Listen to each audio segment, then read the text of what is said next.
હવે સાડીમાંથી ઝૂલ વાળો ચણિયો, બરાબર.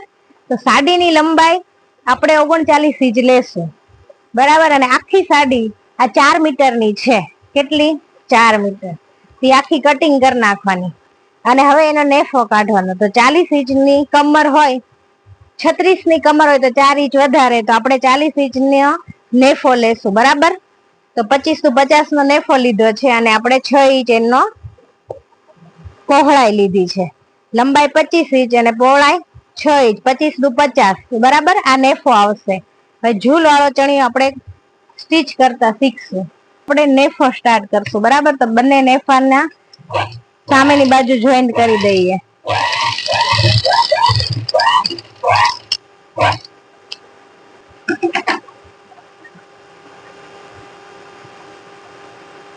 બરાબર. આની અંદર આપણે અસ્તર મૂકશું.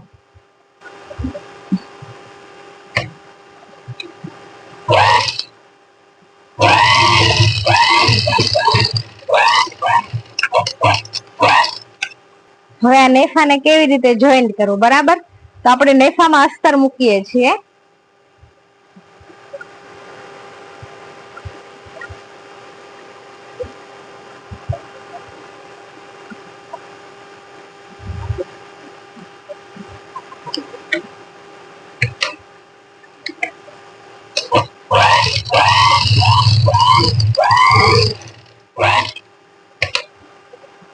બરાબર. બંને ભાગને જોઈન્ટ કરી દેશું આજુબાજુમાં, એટલે આપણે અસ્તર સ્ટીચ કરીએ છીએ.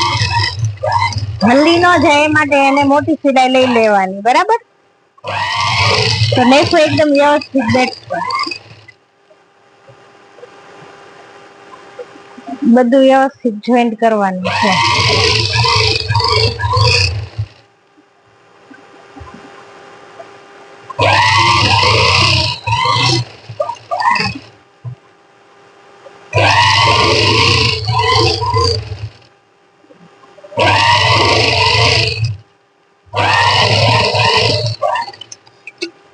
બરાબર. આગળ પાછળ બંને બાજુ આપણે સરખું વાળી લેવું પડશે, બરાબર. આવી રીતે સીધી લાઈનમાં.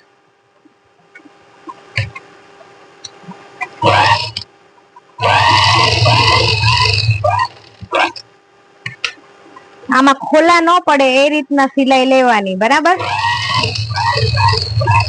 અને વચ્ચે ખોલો એક પણ ના આવે.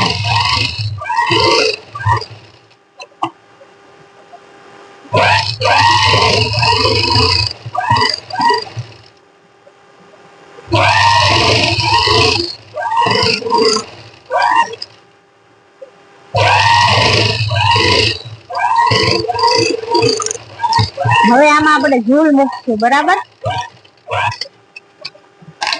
હવે જે સ્ટીચ કર્યું છે વધારાનું બધું જ કાપી નાખવાનું, વ્યવસ્થિત થઈ જાય, બરાબર.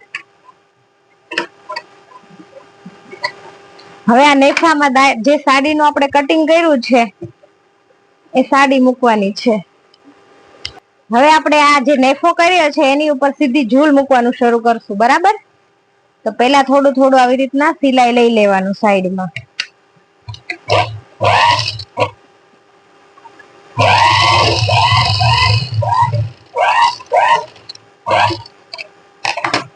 અને હવે આને અહીંયાથી મૂકવાનું, બરાબર.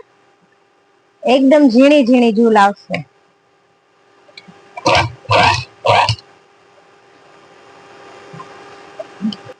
હવે આ નેફો છે એની ઉપર આપણે આ ચિત્તો નેફો છે એની પર આ ઊંધું મૂકવાનું છે, બરાબર. અને ઝૂલ અહીંથી સ્ટાર્ટ કરવાની લેવાની, બરાબર. તો અહીંયા આપણે ફોલ્ડ થોડું કરી નાખ્યું ને એકદમ ઝીણી ઝીણી ઝૂલ લેતું જવાનું છે, બરાબર. એક સરખી ઝૂલ લેવાની ને ફિનિશિંગ સારું લાગે. ધીમે ધીમે કરતા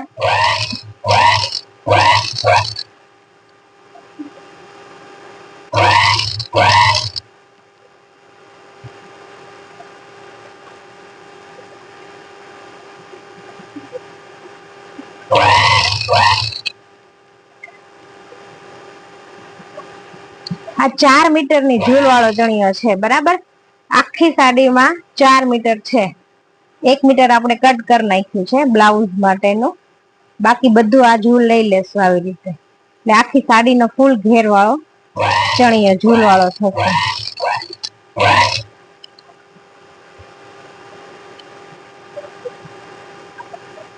એક સરખી તમારે ક્લિપ આવવી જોઈએ, નહીતર થોડું ખરાબ લાગે. બરાબર,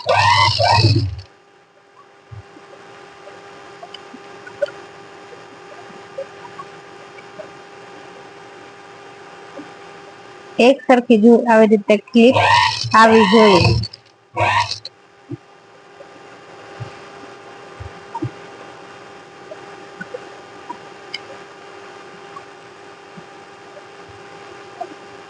આપણે અડધા અડધા ઇંચની ઝૂલ લઈએ છીએ. બરાબર, એક નહીં ઓછી કે એક નહીં વધારે, એવી રીતના આ ઝૂલ લેવાની છે. અને આગળ પાછળ ના થવું જોઈએ. એક્ઝેક્ટ અડધા ઇંચ જ સિલાઈ આવવી જોઈએ. હવે આપણે આ ઝૂલ વાળા ચણિયામાં અસ્તર કેમ મૂકવું? તો હજી આપણે આ નેફો છે એ આખો નથી બંધ કર્યો. બરાબર, જો નેફો બંધ આવી રીતના આમ થાય. આપણે જયારે જો અસ્તર મૂકવું હોય તો પેલા ઝૂલ લેવાની ને એની ઉપર ઊંધામાં ચિત્તો અસ્તર મૂકવાનું. બરાબર, આવી જ રીતે. અને ઝૂલ એમાં લેતી જવાની, પછી ઉપર નેફો વાળવાનો. ત્યાં સુધી નેફો નહીં વાળવાનો. બરાબર, તો આવી રીતે ઝૂલ થોડી થોડી લેતી જવાની. જેટલું અસ્તર હોય ને એટલી જ ઝૂલ લેવાની. બરાબર, 4 મીટરનો ચણિયો છે તેમાં 3 મીટરનું આપણે અસ્તર મૂકશું. બરાબર, તો થોડી છૂટી છૂટી ઝૂલ આવશે. આપણે જયારે સાડીમાં ફૂલ ઝૂલ આવી છે આવી રીતે, તો આમાં થોડી આઘી આઘી ઝૂલ આવશે. બરાબર, થોડું આઘું આઘું. બરાબર, કેમ કે અસ્તર આપણું ઓછું છે અને સાડી જાજી છે 4 મીટરની. બરાબર, અસ્તર આપણે લીધું છે 3 મીટરનું. તો એ રીતના આપણે ઝૂલ મૂકશું.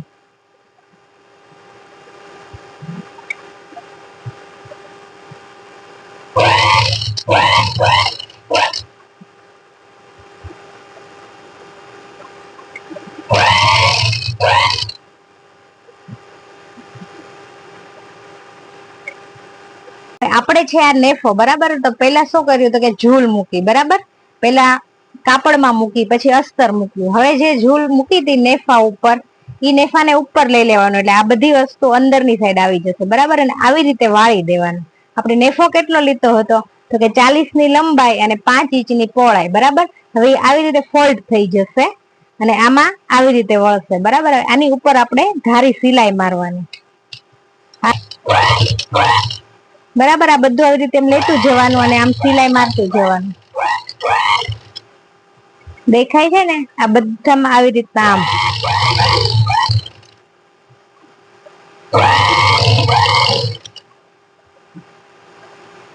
એટલે એક પણ વસ્તુ દેખાશે નહીં. આપડી જે આ કળી જોઈન્ટ કરી દેખાય નહીં. એટલે આવી રીતના નેફો વાળવાનો છે.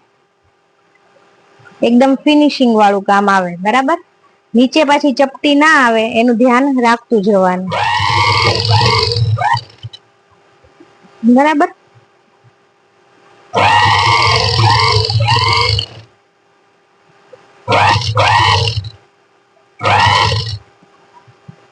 વ્યવસ્થિત કરતું જવાનું અને આવી રીતે ધ્યાન રાખતું જવાનું છે. આખો ચણિયો સ્ટીચ થઈ ગયો છે. બરાબર, ઉપર નેફો પણ થઈ ગયો છે. હવે આ બંનેને વ્યવસ્થિત આમને સામને આવે એટલે આટલી જગ્યા છોડી અને પછી એને અહીંથી પેક કરી દેવાનું. બરાબર, અહીંયા પછી 4 ભાગને અસ્તર અને આ ભાગ બંને અને સામે અસ્તર બધાને જોઈન્ટ કરી દેવાનું.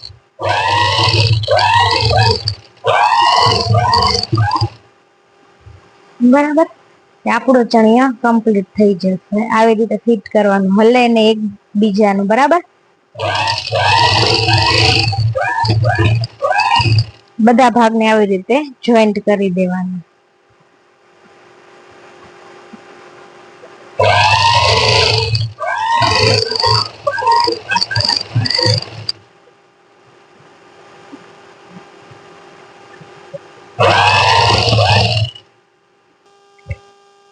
ઝૂલ વાળો ચણિયો રેડી થઈ ગયો છે.